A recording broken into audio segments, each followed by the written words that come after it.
The CASA is the only person in the system that represents the best interest of the child.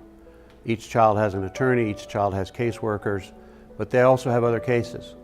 My only job is to look out for the best interests of these kids. Court-appointed special advocates are community members and volunteers who are specially trained to represent abused and neglected children in court.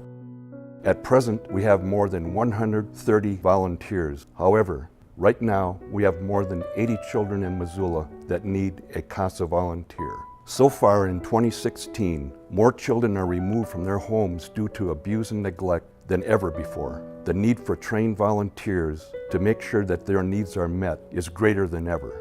I became a CASA about 3 years ago. Before that, I had no idea what happens in our community. The training, which was excellent, I spent most of it with my mouth open because I had no idea the horrible things that happen in Missoula. But it really all starts when you take your first case and you meet the kids.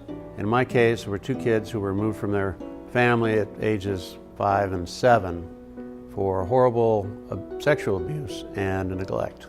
The first time I met one of the boys when he was at his group home, he took me around and showed me all the places in the house where they stored food, because it was the first time he'd really ever had any abundance of food. CASAs come from all walks of life, and they have one thing in common. They share a genuine, passionate concern for the well-being of children. I'm Alex. When I was 13 years old, I was removed from my family by CPS.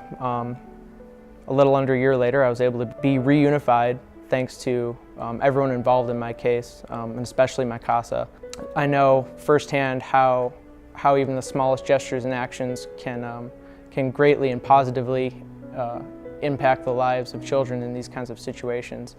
I'm happy to be able to say that now I'm at a point in my life where I'm able to come full circle and become a CASA myself and be able to help other children who are going through the exact same thing that I went through. They selflessly give of their time and energy to ensure the children they advocate for are more than just a name and a case number. These are real kids with real feelings, challenges, and fears. Our CASA workers, Tom and Evelyn, have been with her since she's 5 years old. They've been very supportive through the whole process. They've helped us with some very difficult decisions we've had to make through the foster care process and the adoption process. CASA volunteers are examples of how everyday citizens can make huge differences in the lives of abused and neglected children. They are the type of people for having help. Like, if you need some type of help, they'll help you. Like, they're with me for my whole life.